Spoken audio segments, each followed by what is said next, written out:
Oh my gosh, I gotta get used to looking at the camera again. You live your life, and I am living mine. I have a cat, y'all wanna see? She might be mad if I pick her up. Oh, she mad. Say hey, Candy. Oh, she's so beautiful. Okay. All right. I'm gonna give you a treat in a minute. Y'all, today is wash day. So I've already washed my hair and I didn't feel like recording it because, quite frankly, I just didn't want to haze myself for footage. So just to let you know what I used. Matrix, Food for Soft, avocado oil and hyaluronic acid. I also used their deep conditioner. I would say my hair feels very soft, and also I bleached my hair 2 weeks ago. So I have picked up Olaplex #3. They actually changed the formula on this. This is not my first time being blonde. But if you see right here, it says new formula. So we'll see how it does. Today I'm going to be talking to you guys just about life, just catching up. A lot has happened since I posted my last videos. And this is still a channel where I want to be able to talk about lifestyle content as well as do like reviews for fashion items. So but you know what, today I had a different topic on my mind, and this is kind of lifestyle, but this video is for those of you who may feel like you don't have a community. I'm gonna tell y'all how I feel like I got to this place. So 2 months ago I moved to Byron, Mississippi, which is near Jackson, and before that I was living in Dallas, Texas for a couple of, I was living in Dallas, Texas for 11 months. And when I moved to Dallas, I thought it was so exciting, which it was. I had accepted a job and the job was going well. I got promoted in 6 months, in the 11 months that I was there. And when I left, they were really sad to see me go. Now, why didn't I stay in Dallas? Well, I was having a hard time meeting people because I was at work 9 hours a day, Monday through Friday. I had an hour commute both ways every morning. I also had adopted my pet cat, Kitty. And to be honest, when I got off work, I was tired. I was too tired to drive all the way from downtown Dallas back over to Plano, back over to, wherever it was that I was going. I did go on Sundays to Plano for church. But traffic, it takes an hour to go 20 miles when you're driving from downtown Dallas to any of the surrounding cities, pretty much. So I didn't really have a social life. I didn't have any family nearby except for my aunt, which that's a whole story that we'll get into later. But I ended up moving back closer to home because I wanted to at least be able to be near family while I'm working. And I'm so glad that I did because I've been in Mississippi for 2 months. My job is going well and I'm able to go home on the weekends. But through all of life's changes, it just seemed like it's been more challenging to make friends here lately or to keep friends. And I think a lot of that has to do with my relationship with my mom. Me and my mom have not had a good relationship or consistent relationship for like a long time. Like we will go 6 to 8 months without talking to each other. And so if I'm okay with going without talking to my mom, if I have a friend that does something to me or does something that I don't like, I'm not really pressed to reconcile the relationship because it's like I don't even chase my mom anymore.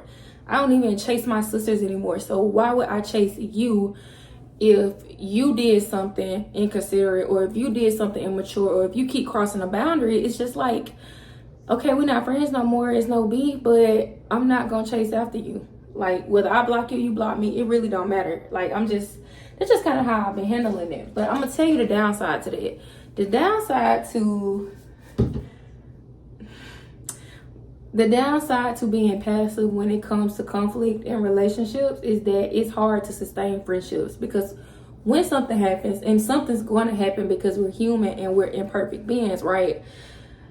You don't work as hard to fix that relationship. And so now I'm at a place in my life where it's like, okay, I need friends because it's hard to do life without people that you can hang out with and that you can go out to eat with and that you can talk on the phone with. And the reason why I feel like this all goes back to my mom is because By the way, this video is not to disparage my mom or to make her look bad or anything like that. This is just me sharing my experience from a mother-daughter, you know, lived experience, right? I have seen some of the things that my mom do that I would label to be toxic. I'm gonna grab a hair product.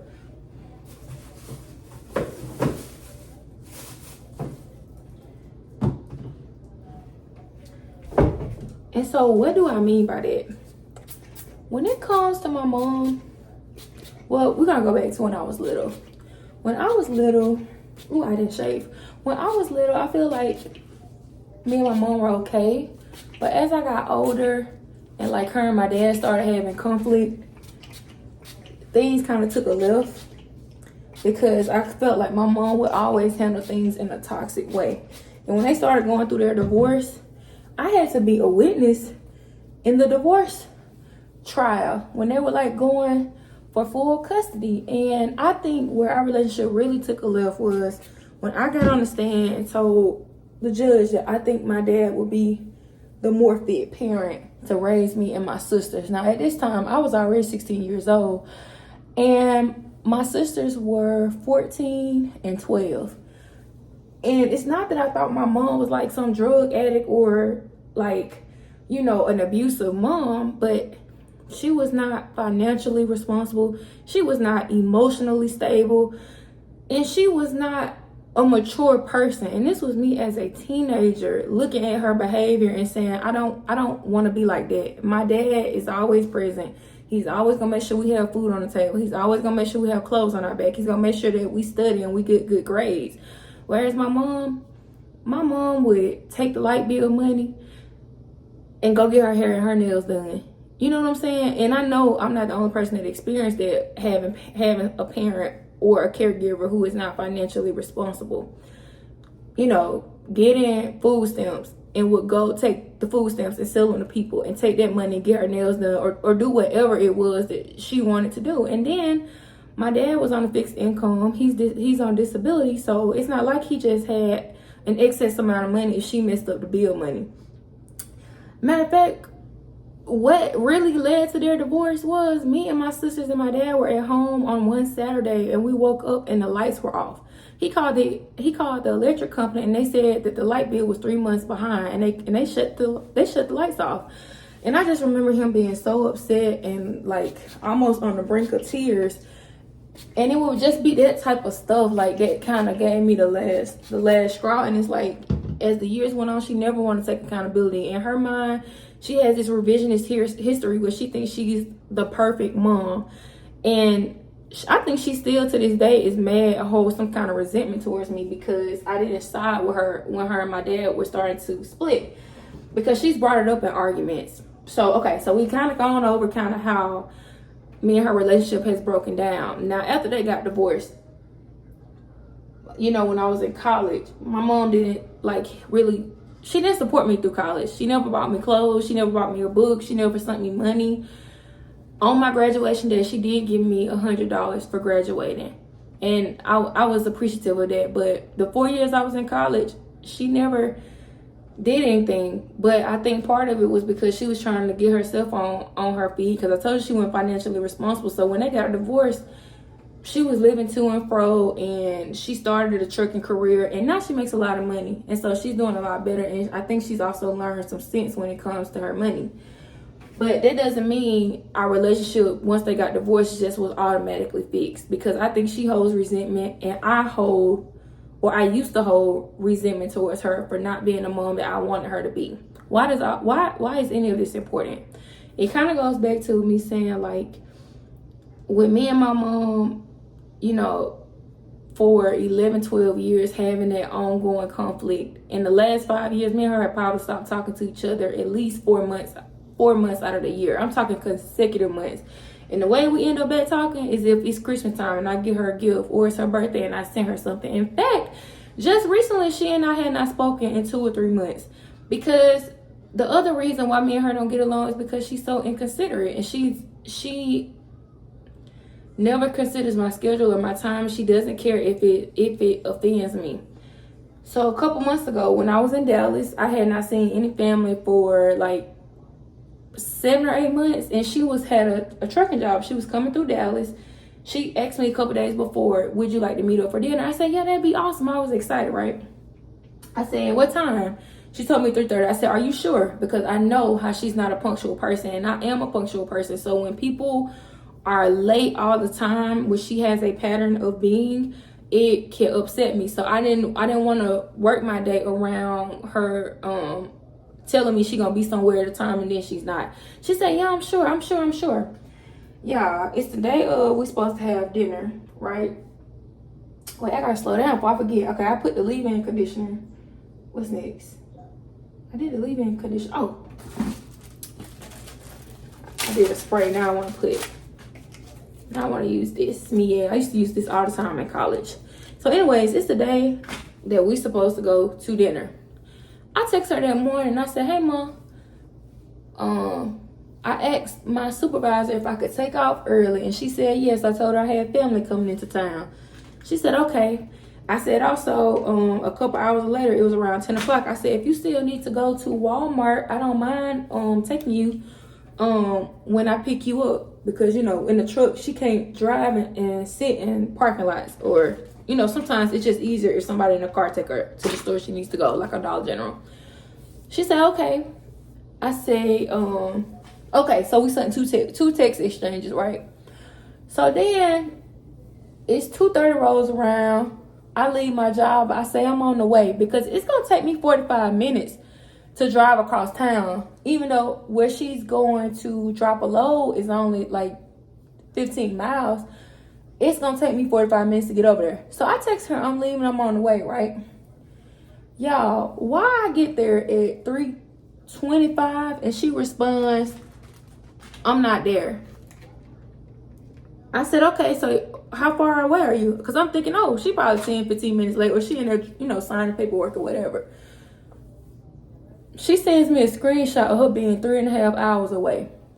Then she calls me with an attitude. I said, Mom, why you didn't just let me know you weren't gonna make it on time? I could have stayed at work. I done took off work early, then drove halfway across town. Instead of her apologizing or saying, I'm sorry, it didn't occur to me to text you and let you know I was going to be late, time got away from me, like a normal person would do, she gets an attitude with me and says, traffic happens, or that don't matter. Y'all, when she said that, it was like it was like a fuse in my head blew. I started yelling, screaming.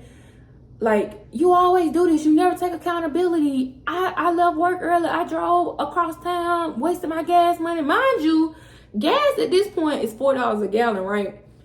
Leaving work early, blah, blah, blah, blah, blah. The reason I didn't take out work in advance or put in the PTO in advance was because I didn't know if she was going to actually show up. Because she says she'll be somewhere and then she don't.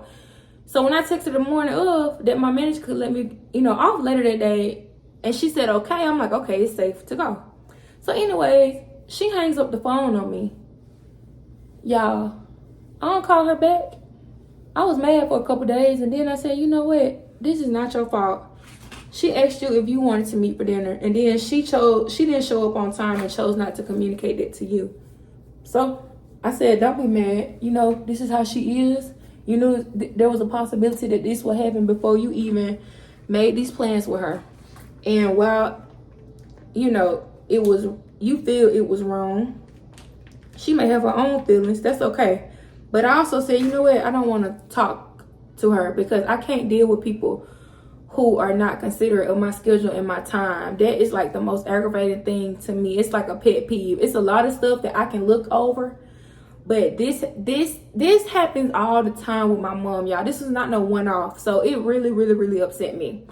And then the first time that we spoke since that happened was like 2 months later when she reached out to me about going on a birthday trip. The birthday trip is this weekend. Her and my sisters are in Nashville right now. And at first I was going to go. I liked the message. I thought it was, oh, this is exciting, blah, blah, blah. Then I thought about it and I said, no, you ain't spoke to me in 2 months. And the last time you spoke to me, you got an attitude with me and you hung up the phone in my face. And now that you want me to participate and consider you and plan my schedule around you again? You want me to take off from work? You want me to spend my money that I work hard for to go and celebrate you, and you don't even consider my time? I said no, y'all. But I wasn't mad. But it's like, I had to tell myself, Letitia, you cannot keep overlooking stuff. If you always overlook these things, people will think it's okay and they will continue to do them, because that's what I did in the past. I would, I might be upset or I might not be upset. I just like, well, that's just how she is. She's not going to apologize. We have lunch plans or dinner plans, or we supposed to meet somewhere. She going to be an hour late. She going to be 2 hours late. She going to have an attitude. She not going to apologize.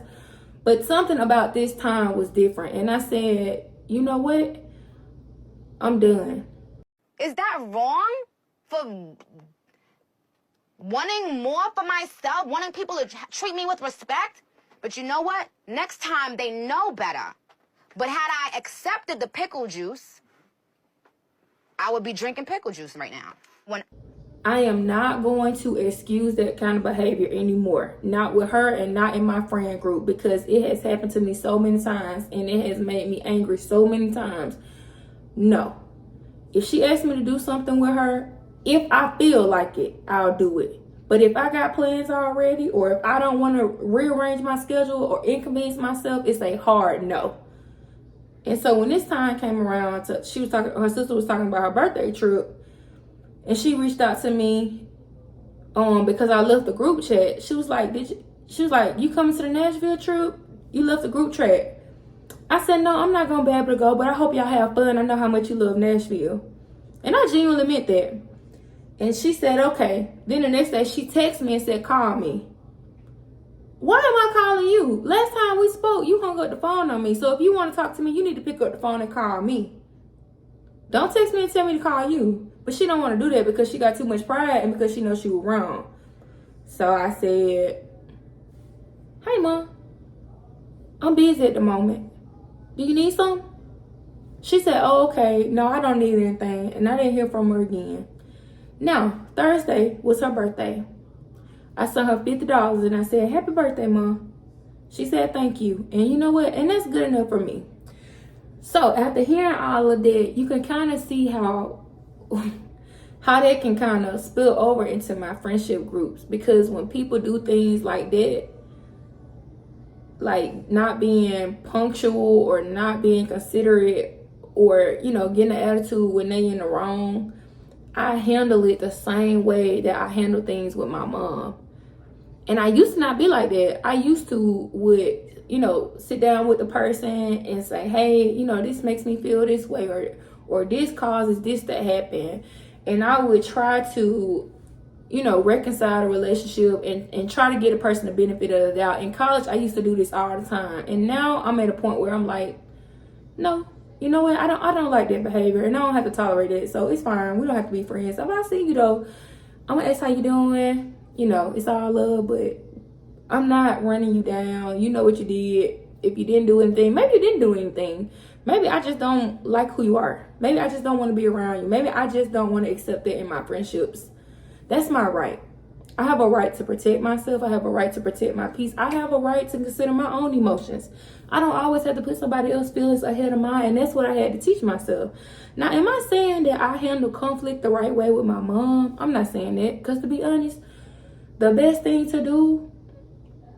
But see, here's the thing. Most people would say, no, you should work it out with your mom. You should, pick up the phone and apologize. You should try and resolve the conflict. You should try hard. You should try hard. You should try hard. I have tried. And guess what? Conflict resolution only happens when you are working with somebody else who wants to resolve the conflict and who takes accountability, who takes ownership, and who tells the truth. You can't resolve conflict with people who don't tell the truth. You can't resolve conflict with people who are determined to make you the bad person and gaslight you. And that's another thing that she does a lot, and I feel has happened in my friendships. So now present day, I have a few friends, but they're guy friends. One of my friends is from high school. He dated my sister. Me and him, y'all got blue magic because somebody told me to start back using this to seal in my moisture. So I only use a little bit, and this is probably enough to be honest for the front section of my head.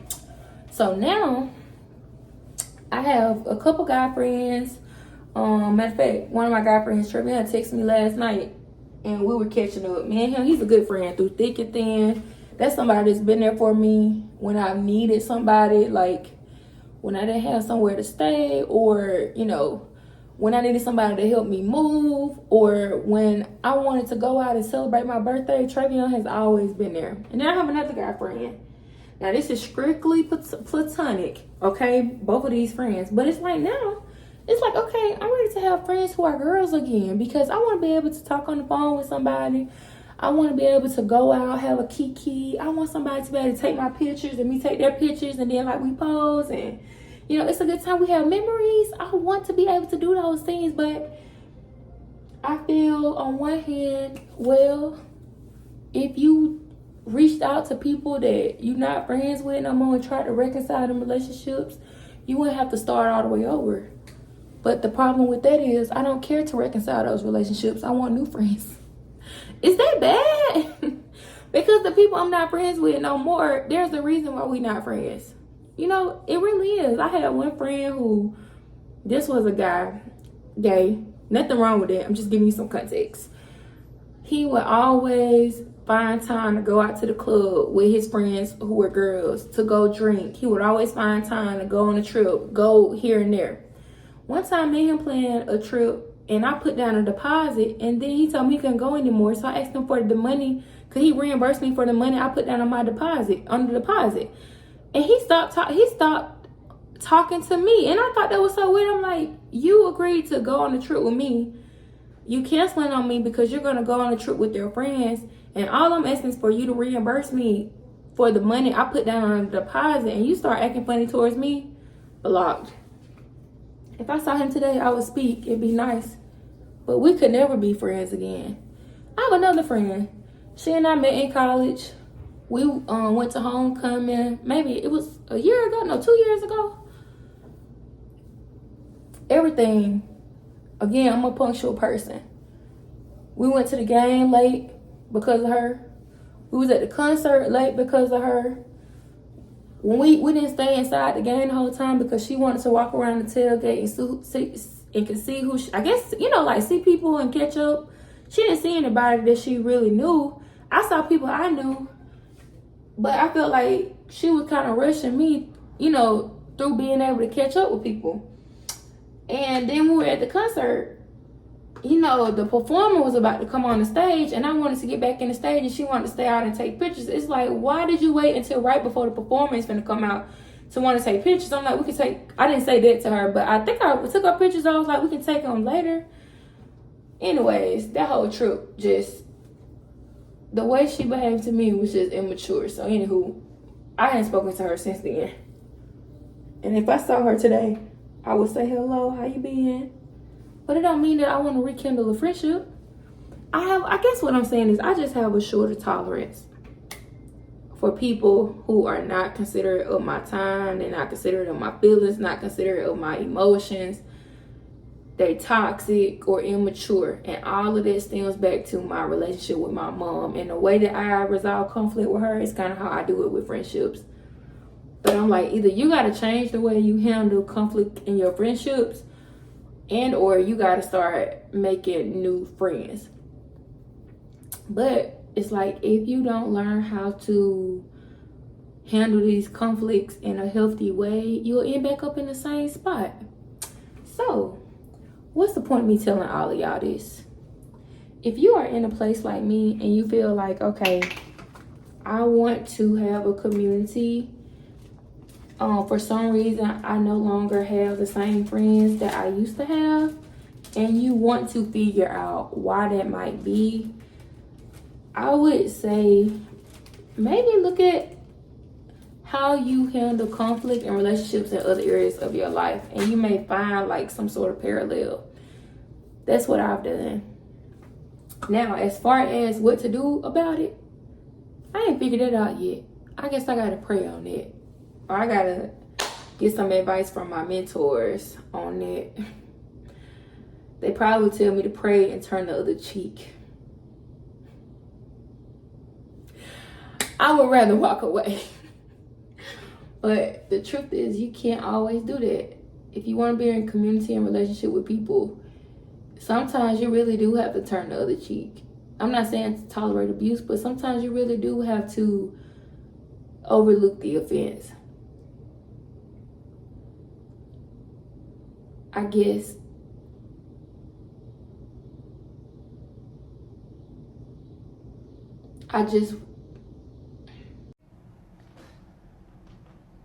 This, Be nice. I'm finding it. It take you that long to It find does. It does. I don't know. I guess I didn't feel motivated to do that with these friendships that are no longer, But maybe you have a friendship. Maybe you have people who you fell out with, or people you want to reconnect with. And I'm not telling you to be like me. In fact, I'm encouraging you to be better than me, because community is super important. And that's really what this video is about. And as I navigate the relationship with my mom and the friends that I do have, and trying to build a new community here in Mississippi, it is something in the back of my mind. It's like when you meet someone new and y'all develop a friendship or an acquaintanceship, are you going to be able to sustain it with that person if you handle them the same way you handle your mom? I don't know, to be honest.